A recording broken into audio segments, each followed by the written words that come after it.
And we're joined also by Mr. Neelkantan Venkatraman, VP and Global Head of Cloud, AI and Edge Business, Tata Communications, leading cloud, AI and Edge adoption globally. Before we start the conversation, I request the startup founders joining us for the next segment also on stage to have a group photo. We also need on stage right now Mr. Saurav Bandyopadhyay, Mr. Ravinder Kumar, and Mr. Rohitash Dev Sharma. If we can have the startup founders joining us for the next segment also on stage for a quick group photo, please.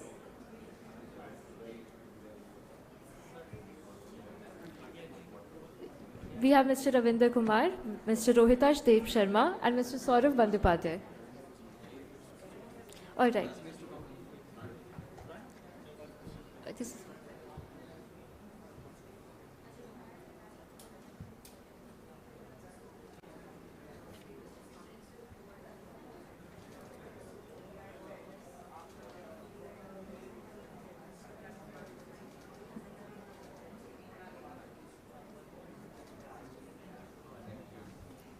Thank you, everyone, and I request the startup founders to rejoin us after the panel discussion. Thank you so much.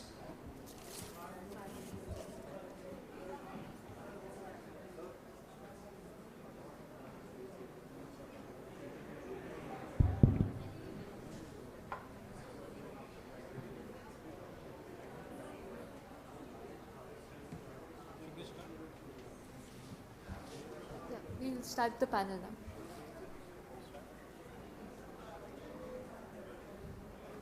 Good morning, everyone. I request you to please take up your seats.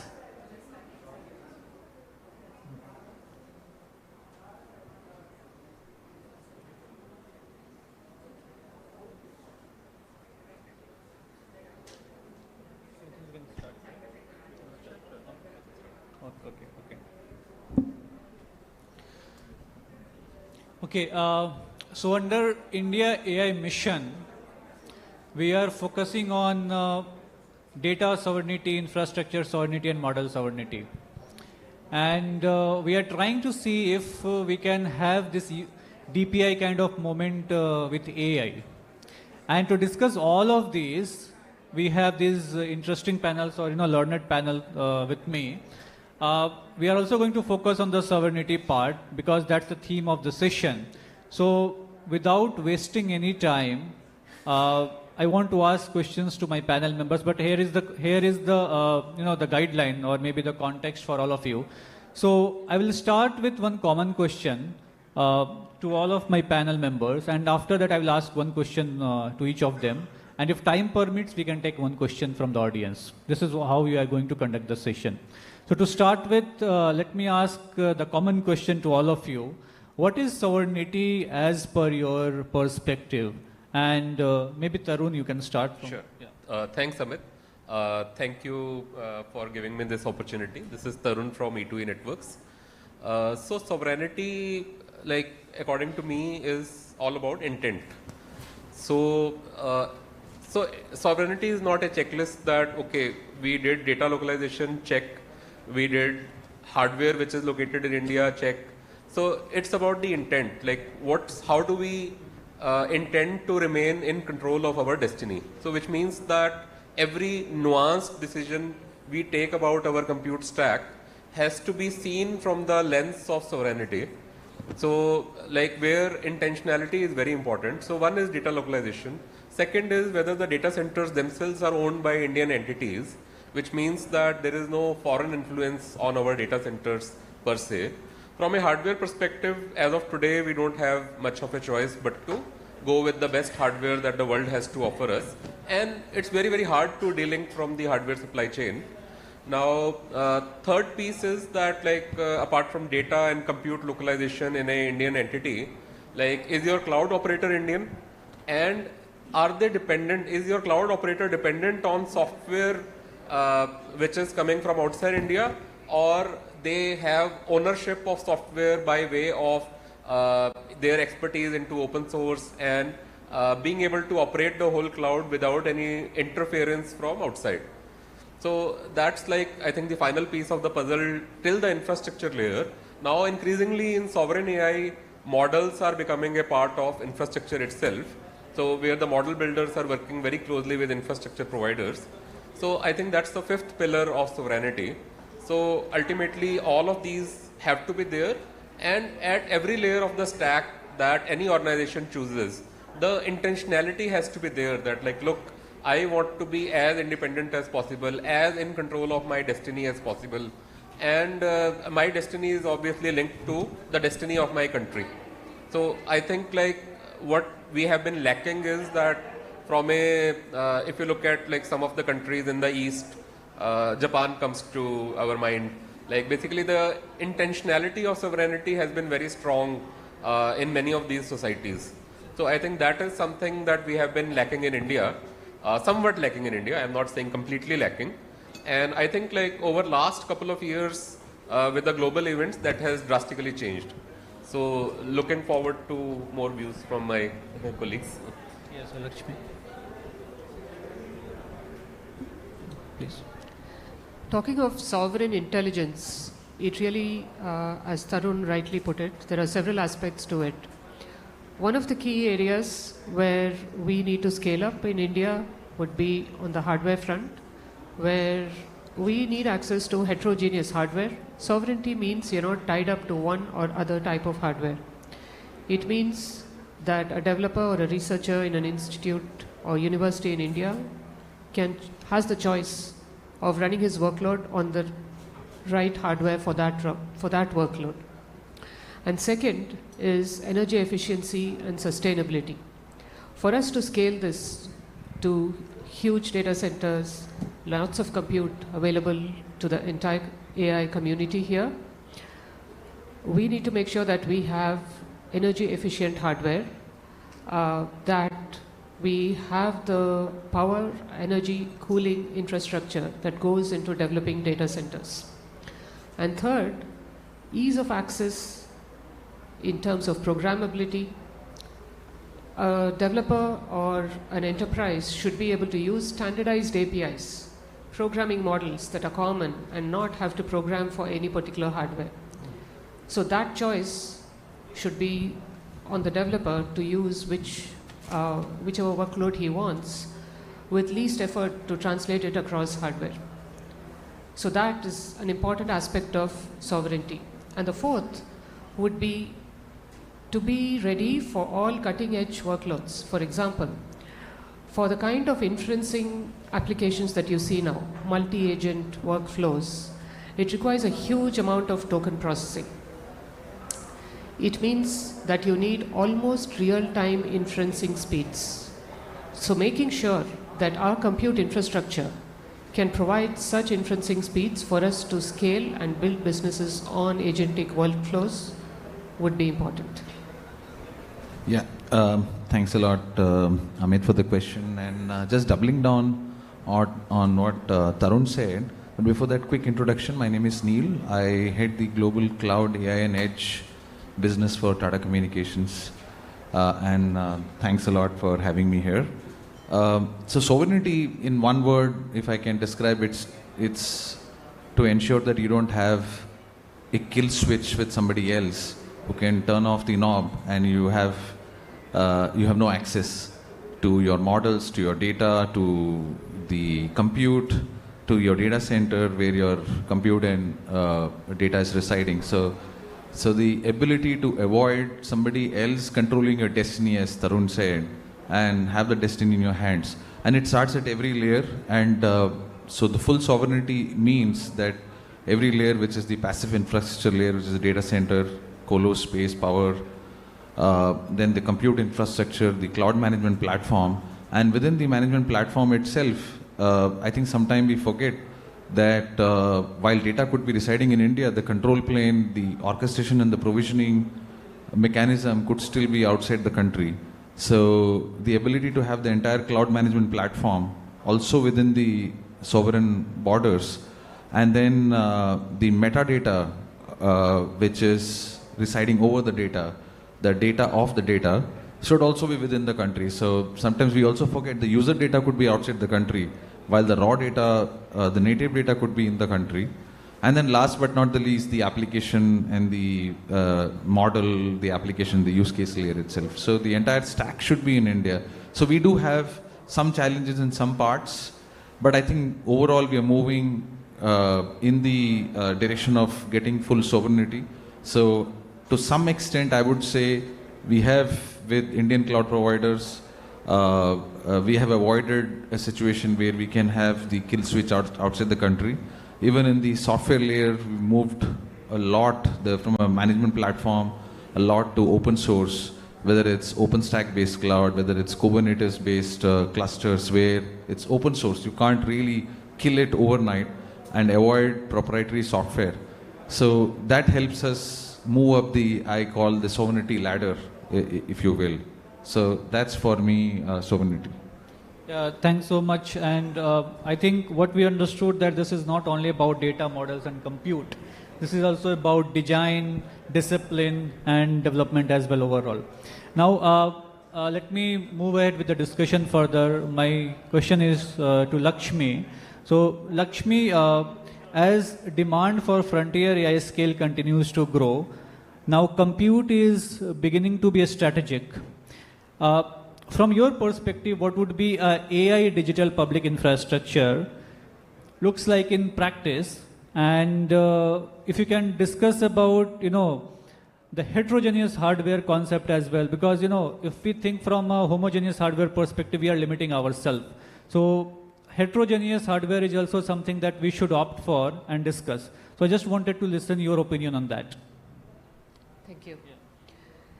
Yeah, as you rightly said, locking ourselves into one type of hardware is not really sovereign. So you're actually over-dependent on one type. So there should be enough of infrastructure consisting of different types of hardware. As I said, fast inferencing workflows, which are required to scale this and be a truly sovereign AI ecosystem, needs almost real-time inferencing. We need easy programmability. We need PyTorch or MLIR or standard compilers to be used. We need standard APIs to be used by application developers. If these are there, combined with data security and sovereignty, and the ability to scale clusters, the ability to scale data centers should be easy from an operational and technical standpoint. In addition to this, if you have energy efficient hardware that can actually produce better results with less power, with the right level of cooling and other infrastructure, that would make us really sovereign. Thank you so much, Lakshmi. And now, just building on that, Tarun, if I may ask you from a perspective of India AI compute provider, so what is the single biggest bottleneck that you see specifically on the scaling domestic AI cloud today? And which constraint most directly impact or maybe impact the sovereignty in practice? Like you can talk about capital, power, network, talent, policy, etc. See, I think majorly when we look at the kind of compute sizes that are being announced globally, compared to that, like till now, India has shown up to be slightly behind the curve, but I think that is very, very rapidly changing. So where now capital availability, although it was constrained in the past, we have seen that increasingly it is becoming more and more available for putting up more compute. Policy support has been really great over last year or so, or even before that from the government to set up more compute infrastructure with good policies around data center and especially a very, very clear cut taxation policy around that, like how to attract the global cloud computing to kind of like make India one of the key base. So I think like overall, I don't feel as of today we are constrained. Like I think all the constraints are constraints of the past. I think we should be able to build like a lot of AI compute capacity very, very rapidly in India now. So that's my view. Okay, so Neelkantan, this is to you. connectivity is often the invisible layer of AI sovereignty, right? And how should India and Global South economies think about integrating network, cloud, and edge so AI infrastructure reaches population scale beyond major cities while remaining secure and interoperable? I think there are multiple questions. I hope the audience got the question. So we talked about India, we talked about Global South, we talked about tier 2, tier 3 cities, we talked about network. So let me try and make sense out of this question and impress upon the audience. So one is, of course, network is super important. I think we often forget that network is the glue, the invisible layer which carries data between the clouds, between the user and the compute. In this case, if you're inferencing models, then of course the users are accessing and the models and the inference endpoints could be in a local compute, it could be in a core data center, in a centralized cloud. So networks are very, very important, and latency is a big factor. So therefore, networks are super important, and networks are pretty interdependent. So in that sense, I'm weaving in the Global South as well. Networks are carried across the country through subsea cables which Tata Communications has, and therefore the ability to actually now I'm weaving the third part, which is the AI interdependence, right? So I think it would be very narrow-minded to just say that, okay, we want to be completely sovereign and shut our borders to anything from outside, and specifically in the context of Global South, given that we want to take a leadership position amongst at least the Global South and foster a lot of collaboration. And therefore, I would reckon that we need to look at some sort of differential privacy, if you will. It's a difficult concept to understand. We know absolute privacy, but there's something called the differential privacy, where certain parts of the data can be applied. You can have absolute privacy, and certain parts can be shared. So let me give you an example. For example, we are very big in agriculture, right? And even healthcare, right? So we're citizen scale, 1.5 billion kind of population, and 60% of the population is on agriculture. So we can use the local agri data to produce agri-tech models and agri use cases, and then keep the data local, but take the weights out of the model and give it to and cooperate with the Global South. And similarly on healthcare, we can do that, and then so have a very what I call as a federated cooperation amongst the Global South. So data stays local. I'm not advocating that we should share our data with outside the borders, but you can have a mechanism to do federated training, to apply differential privacy policies, and create a collaborative mechanism between the Global South, so that all the other countries who are part of the Global South can also benefit from the advancement of in AI, which India is now, I think, cheerleading, right, in a sense. So, so overall, I think networks, the way we have developed our networks, we have made sure that we can give access to low latency compute and inferencing. We're also now advancing the concept of scaled low latency inferencing through edge compute, by taking compute closer to the population, to the citizens and to enterprise users, by having edge compute POPs, where we can have distributed GPU and do this inferencing of small action models and small language models with footprints less than 2 billion parameters, and can help these aggregate tech use cases, healthcare use cases, and industry 4.0 use cases for manufacturing, etc. So a combination of these will help us foster, I think, advancement of AI amongst the Global South, and the ability to take AI deep into the the tier 1, tier 2, and tier 3 cities, and not only restricted to the the metro cities. I think you talked about federated learning, an interesting concept. Most of us work on decentralized federated learning kind of system. Still, we are seeing some research and progress around the centralized federated learning. That could be interesting to see how it unfolds.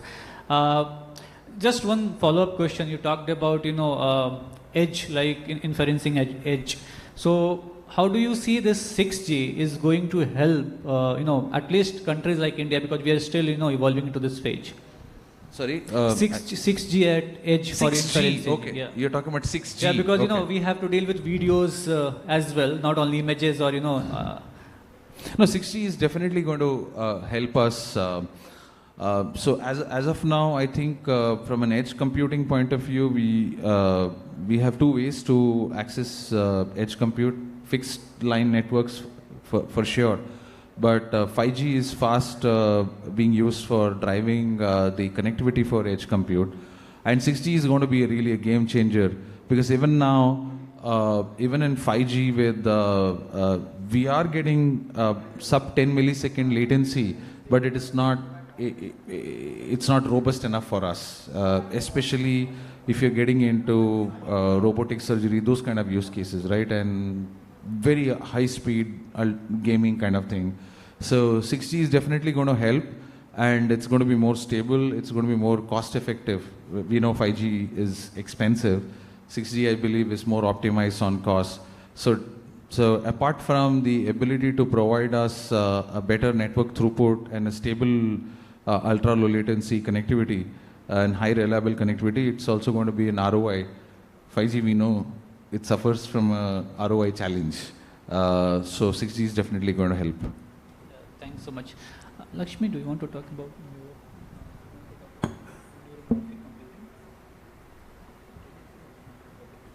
Okay. So let me just ask one more question to each of the panel member. A common question related to the single most important infrastructure decision that India can take in next 1 or 2 years that you feel is very important for the sovereign AI in the country. Like a common question for all of you. Like, what do you feel?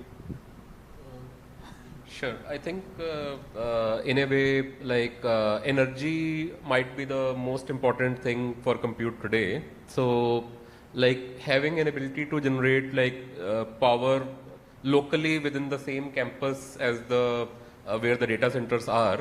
So either through a nuclear SMR or BSR, which is the Indian standard, could be like, which is already being done in place, could be the most important decision for India for the energy for compute. Especially if you look at like 10 gigawatts added to the grid, it's going to be like a lot of infrastructure that will need to be added for that.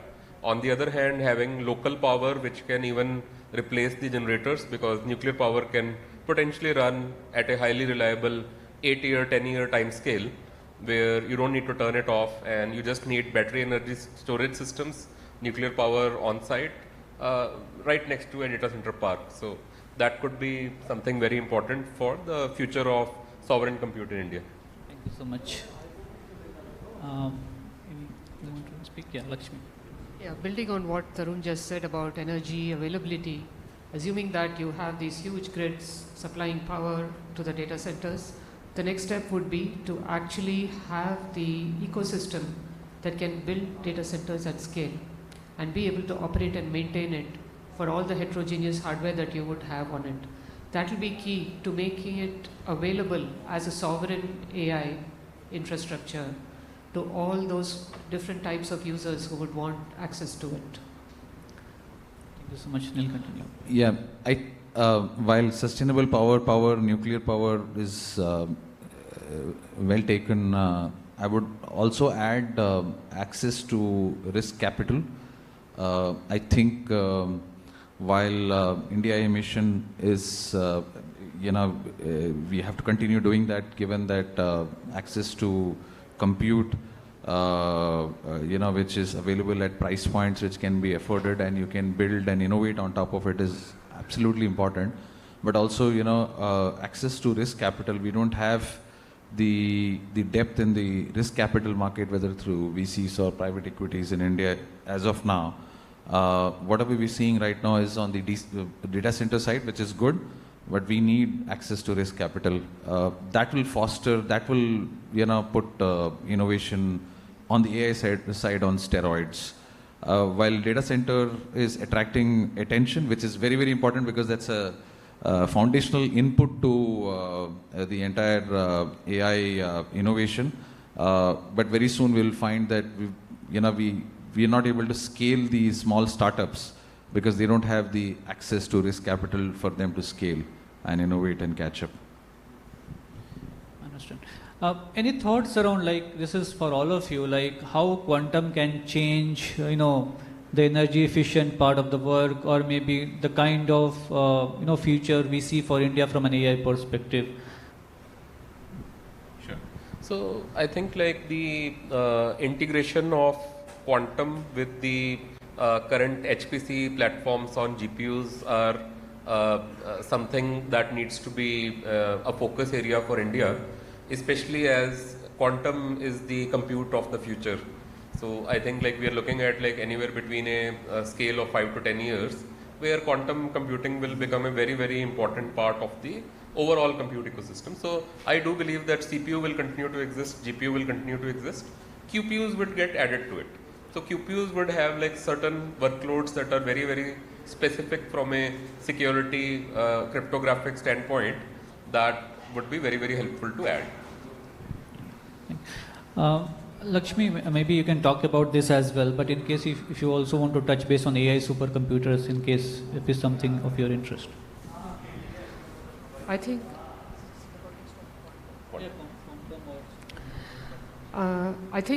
while quantum computing is taking off and it's encouraging to see a lot of it coming to life, we're still very far away from making it viable through the right software infrastructure, programming, to actually get it to a point where people can use it.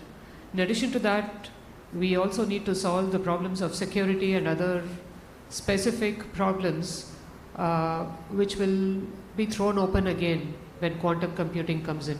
Much of the security infrastructure today can break when the real quantum computing is enabled on large scale. So solving some of these problems to me is quintessential to making quantum available and viable. I don't have much inputs on quantum yet.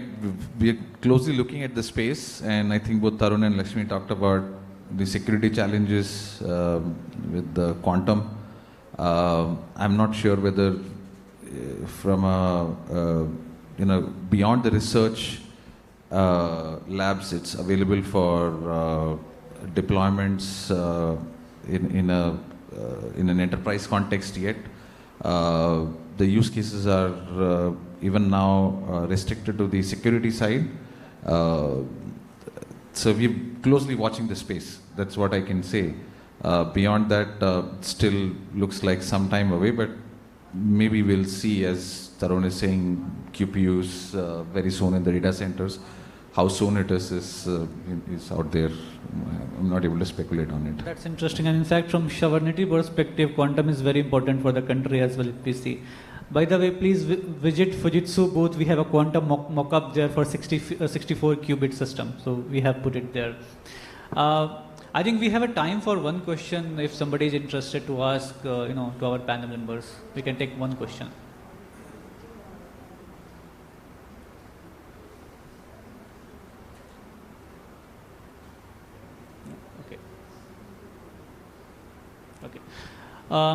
Okay, I think we can conclude the session. What we understood that, okay. Okay, please ask, yeah. No. Please. Okay, this is a question which relates to an AI convention. Like in Chimay, we have in public international domain, we have the United Nations Law of the Sea Convention, which brought the whole world together. So everybody were going randomly all over the place. So there were different sea treaties and different conventions which brought everybody together. And it created a constitution of the oceans, where after different bodies of the UN, they have their own respective places to play. Now when we look at AI, it looks like the ocean by itself, and a very deep and a very dangerous one. And we are all coming up with so many different countries are coming up with so many different kind of creations, innovations, and let's just call it products and competence. Where does it all integrate? How will this unify? Now, she just spoke about quantum, and we are talking about supercomputers. We are talking about cables. We are talking about cross-border. How do we bring everything into one responsible AI convention where the globe takes responsibility for everybody? So, I think that's a very pertinent question. Thank you for the question. We obviously don't have the answer, but I think what will be required is a multidisciplinary, multi-country initiative where all sectors are represented, which can put responsible and ethical AI guardrails on what are provided publicly, which is there in parts. Every company offering AI puts its own guardrails on its models. But I think at a global level, we don't have standards or conventions. And I think eventually that will be needed with the pace at which the innovations here are happening. Yeah, so company has their own way of dealing with AI. They have their own guardrails, and most of the companies are now establishing ethics and governance office for secure and safe deployment for AI. Now, a common global guideline that is still, not in place. There are some fundamentals that people follow, but if you want to fit everything in one framework, it's very difficult for now. This is what we are seeing. So I think with these words, we can conclude the session, and thank you so much for, part of the session, and thank you so much all of you to listening us patiently. Yeah. Thank you, everyone. Thank you so much, Amit, and thank you to all our panelists. Thank you, everyone. Thank you. We can now begin with segment 2. And I'll request the panelists to come back for the group photo at the end of the session. Thank you so much.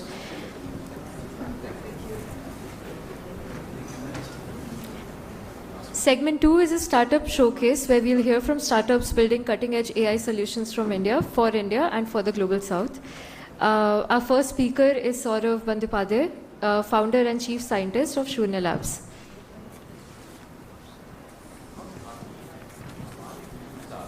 हमारी पहचान है আমরা ভারতীয় আমাদের বৈচিত্র্য আমাদের পরিচয় आम्ही भारतीय आहोत आमची विविधता आमची ओळख आहे आम्ही भारतीय છીએ અમારી વિવિધતા અમારી ઓળખ છે हम भारतीय हैं हमारी तनुओं हमारी पहचान है ଆମେ ଭାରତୀୟ ଆମର ବିବିଧତା ଆମର ପରିଚୟ ਅਸੀਂ ਭਾਰਤੀ ਹਾਂ ਸਾਡੀ ਵਿਭਿੰਨਤਾ ਸਾਡੀ ਪਹਿਚਾਣ ਹੈ আমি ভারতীয় আমার বৈচিত্র্য আমার পরিচয় हम भारतीय छी हमर विविधता हमर पहचान छी असी भारतीय छु पनुन विविधता पनुन पहचान छु हम ही भारतीय हो हमरो विविधता हमरो पहचान हो हम सिंधी आहियूं असांजी विविधता असांजी पहचान आहे अस भारतीय साडी विविधता साडी पहचान है आम्ही भारतीय आहोत Thank you so much. My name is Saurav Bandyopadhyay. So whatever you are seeing, we can still keep playing the sound a bit. So here we are launching 55 Indian languages real-time translation model. All the TTSs are in-house built. The translation model is a very small model. It's a 1.3 billion parameter model. Along with NASSCOM, we are putting it in the open weights domain. We have languages wherein there was absolutely no coverage. So data availability, accessibility was a major issue. So this is the first model that we are kind of launching from India. And on the continuing from the previous panel discussion, we were talking about compute. Yes, compute is extremely important, but we have to bring in innovation as well. Like, whatever little compute that we have, we have developed it with 4 GPUs for that matter. So this is for the public services, and you can see all those Indian languages being written, being spoken. We can just increase the voice a bit. Can we increase the sound a bit? हम भारतीय हैं हमार विविधता हमार पहचान है ଆମେ ଭାରତୀୟ ଆମର ବିବିଧତା ଆମର ପରିଚୟ हम भारतीय छन हमर विविधता हमर पहचान छे हम भारतीय हन हमरी विविधता हमरी पहचान है हम भारतीय छन हमर विविधता हमर पहचान छन। हमन भारतीय हवन हमार विविधता हमार पहचान हवे। आम भारतीय हा आमरी विविधता आमरी पहचान हा। आम भारतीय आहोत आमरी विविधता आमरी ओळख आहे। आम भारतीय हा आमरी विविधता आमरी पहचान है। हम भारतीय हों हमार विविधता हमार पहचान है। अस भारतीय सारी विविधता सारी पहचान है। हम भारतीय छन हमर विविधता हमर पहचान छन। અમે ભારતીય છીએ અમારી વિવિધતા અમારી ઓળખ છે। మేము భారతీయులము మా వైవిధ్యం మా గుర్తింపు। நாங்கள் இந்தியர்கள் எங்கள் பல்வகைமை எங்கள் அடையாளம்। ನಾವು ಭಾರತೀಯರು ನಮ್ಮ ವೈವಿಧ್ಯ ನಮ್ಮ ಗುರುತು। ഞങ്ങൾ ഇന്ത്യനാണ് നമ്മുടെ വൈവിധ്യം നമ്മുടെ തിരിച്ചറിയൽ ആണ്। ನಾವು ಭಾರತೀಯರು ನಮ್ಮ ವೈವಿಧ್ಯ ನಮ್ಮ ಗುರುತು। आम भारतीय आमरी विविधता आमरी पहचान है। ನಾವು ಭಾರತೀಯರು ನಮ್ಮ ವೈವಿಧ್ಯ ನಮ್ಮ ಗುರುತು। हम भारतीय आहोत हमार विविधता हमार पहचान है। আমরা ভারতীয় আমাদের বৈচিত্র্য আমাদের পরিচয়। आम हलो भारती आणि विविधता आणि पहचान। आंगा इंडिया है आंगी डिवर्सिटी एंगे आइडेंटिटी और आम। We are Indians. Our diversity is our identity. वयं भारतीयाः स्मः। अस्माकं विविधता अस्माकं परिचयः अस्ति। Okay, so here is the official launch. And yes, we do support Sanskrit as well. So it's one of the most difficult language to translate. And in a 1.3 billion parameter model, you have all of it. It is out in open sourced. It was a challenge, right? You know, no one talks about the long tail data set. Here we are talking about our technology haves and have-nots. I never believe AI is going to replace any human being for that matter. It's people with AI who are going to replace people without AI. In that scenario, if we do not support everyone in their language, if the supports are not available in the long tail languages, we are talking about a design on which we are planning to have, you know, the AI haves and have not divides. And this is where also I would like to thank Google and Google Vani project, wherein they have gone to the local geographies and individual districts to collect that data. I would like to thank NASSCOM because otherwise, you know, a small startup like us, for us to take a global ambition would not have been possible. Last but not the least, yes, we have broken all the world records in terms of ASR. I'm not a big fan of ASR. Sorry, I'm a big fan of ASR. I'm not a big fan on word error rate to be a metric of ASR. But our Pingala V1 has the lowest word error rate across every possible languages globally. There we support 204 languages. That's also open wet model. You can go and check it in Hugging Face. Things are verifiable. And we are talking about OpenASR leaderboard ranking. So thank you so much. I will, if you have any questions, I'll take questions from you, or otherwise, here is the launch. You can download the QR and we officially launch it. Any questions for me?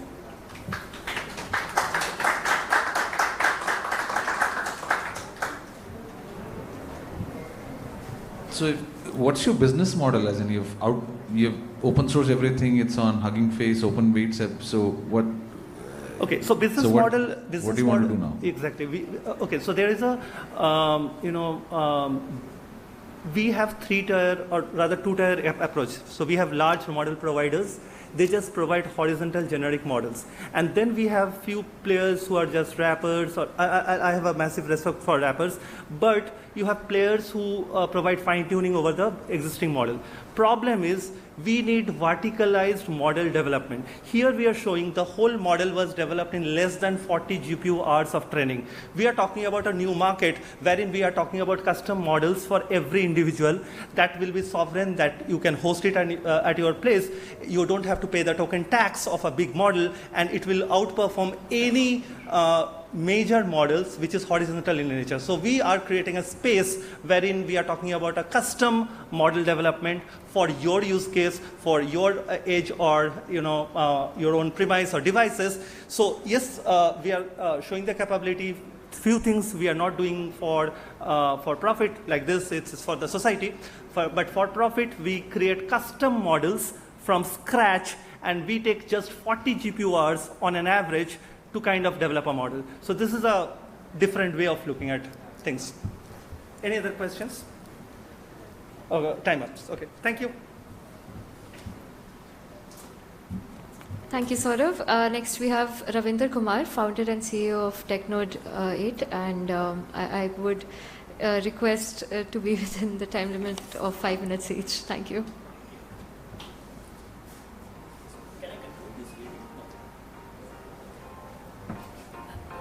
Hello, good afternoon. Can we pause the video, please? Let me introduce first what we are trying to do here. Thank you, Sudeep. So Saurav was mentioning that, my name is Ravinder, I am founder of Technode 8. Saurav was mentioning that AI will not replace people. I almost feel bad mostly on this occasion because probably we should discuss after what we are trying to do here. So I come from a background, I worked with a company, I would not like to name it, but that company achieved 100% automation in their own factories way back in 2012. Complete factory, zero workforce, working on full capacity. Now that is the world we are headed to. Why we need to do that in India? Even if today you visit any shop floor, you will find most of the manufacturers struggling to find workforce. And we are competing against some of the best out there in the world to sustain our manufacturing.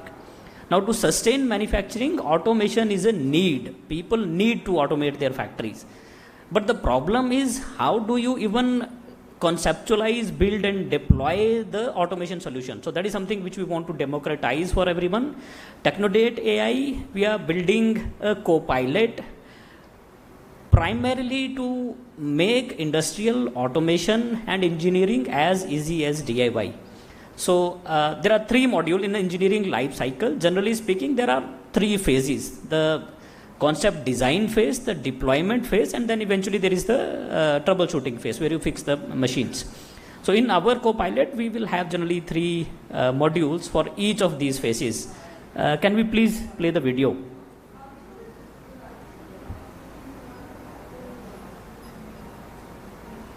There's some music, entertaining music, yeah, thank you.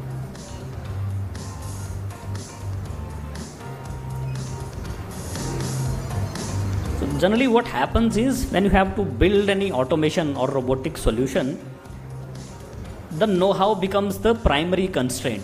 Here, using agentic AI, designing a robotics cell becomes as easy as DIY. You come, you just mention your requirements, and the agents do all the deep research. They give you the design of the cell and how it will look like. They give you the deployment architectures with engineering drawings and the step-by-step procedure. How do you really put this solution together? You can also visualize them as videos. How will it look like in your factory?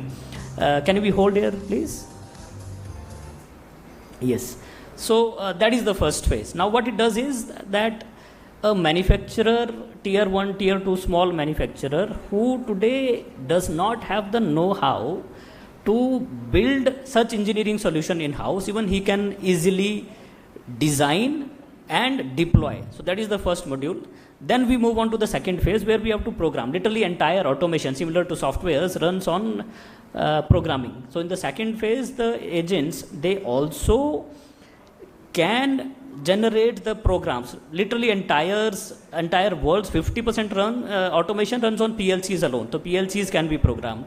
Rest of all, if you cover the rest 30%, about 80% is covered by PLCs, CNCs and robots. So all that can be done through agentic AI. Can we play the video, please? So here what we are showing is a live example with a Japanese company where we did robot programs. Now this is a physical AI. What happens generally is that somebody asked me why ChatGPT can't do this. What happens is, in the real world, you have 3D coordinates. How does the robot understand where is the object placed? And how does it operate in real world? So those coordinates needs to be inserted. Similarly, when it comes to CNC programming, how does the cutting happens on a workpiece? That needs to be understood by the agents. Only then it can give you the real coordinates. You can simulate, you can see, and then of course then push it on to the real machines. Can we hold here, please? So that is the second part for you. So concept designing, moving on to the programming part, and eventually the final part is you have put the system together, you have deployed it, now you have to troubleshoot it. In the troubleshooting part, the agents can still again understand. So it's basically like creating a brain which understands your factory. There are 7 layers, and it understands your factory, it understands what is happening, what kind of machines you have, what kind of processes you have, the components inside the machines, the technology inside of machines, the system integration, how these systems talk to each other, the physical system, how are they integrated to each other, and then the technology inside till sub-component level. So that is what is required generally when it comes to the maintenance part. So can we play this one, please? This is something which we are right now discussing with Indian Air Force, where they want to use it as a maintenance co-pilot for high value defense equipment. So here it's like you just say the error, the system tells you how to open it up, where exactly in this whole system that particular problem belong, and how it can be solved. This UX of course can be changed, it will evolve over the period of time, but the idea is to say that this is the world where we are headed to. So I'm sorry Saurabh, but AI probably will replace, but it's not about replacing. The point is getting to a point where we can compete against the world. The genie is anyways out of the bottle. There is no controlling it. So this is it from my side. We are exhibiting at Hall 14, Pod 43. Please visit us. We can show more demonstrations. I think I'm on time. If anybody has any questions for me, we can do that.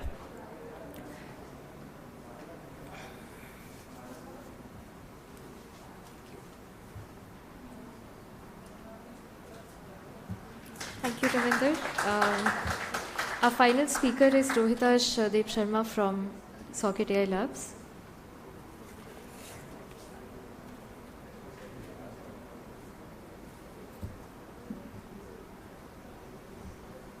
Hi, good afternoon everyone. I'm Rohitash. I look at business and partnerships at Socket AI Labs.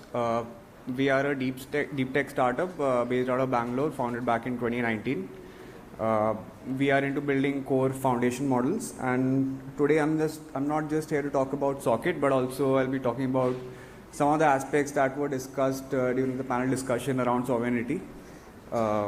Because in this era, sovereignty is not just a slogan or something. I feel it's a bit more technical, and the India mission represents a clear strategic discussion around it. Given the kind of support that we have received from the mission, it's just phenomenal, and we couldn't have ever imagined that coming from a small room of 6 people can actually get this kind of a support from a national mission, from a national initiative. So yeah, like how during the panel discussion, Neil sir said that said something very correctly, that sovereignty means not having your kill switch with someone else, and it might sound dramatic, but it's real. It can be subtle. So imagine API access limits, policy changes, compute restrictions, sanctions, licensing terms changes. So all these can actually hamper your critical digital systems that you thought were foundational, that you thought were sovereign, if they are dependent on foreign systems. So it's not just about building the foundation ourselves. So innovation rests on stable grounds. Can I please request to play the video? So under the India AI mission, Project ECA has been selected as India's Open Foundation Model Initiative, built by Socket AI Labs. It's a 120 billion parameter open source multilingual foundation model.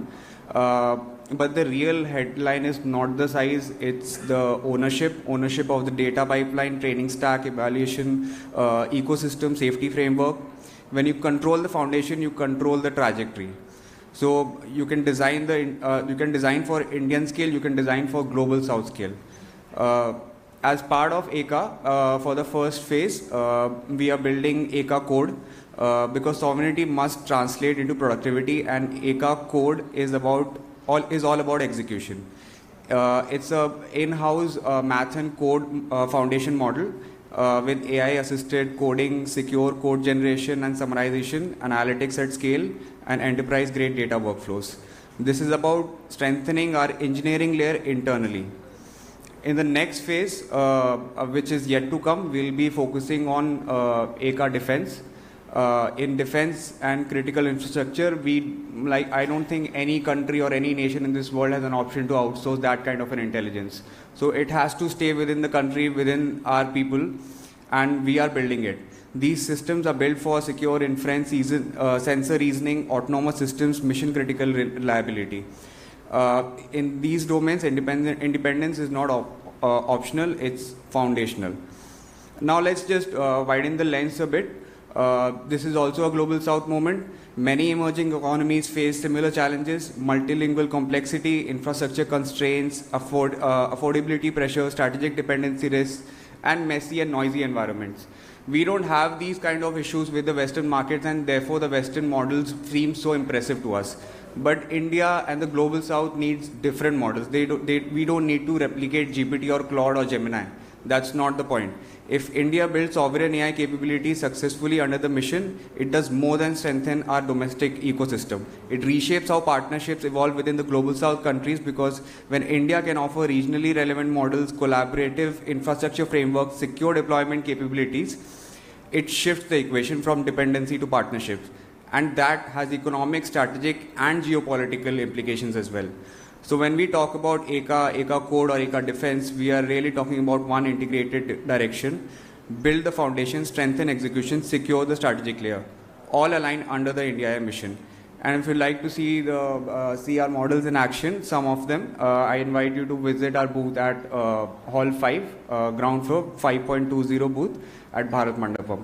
I'd be happy to continue the conversation over there. Thank you.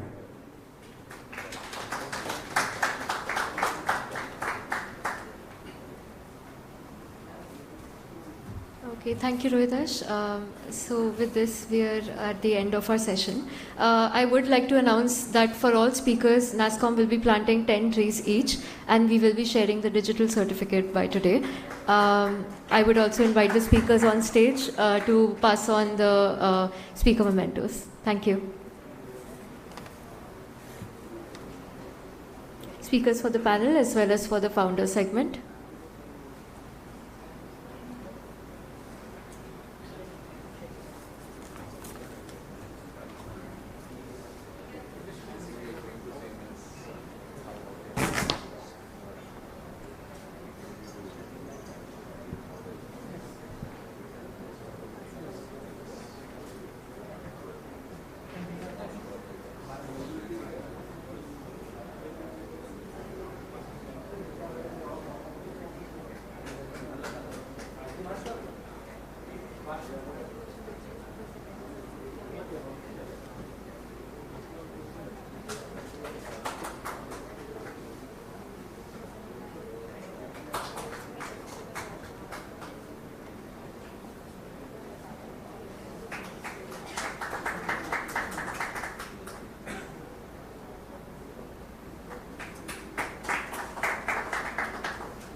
Thank you so much.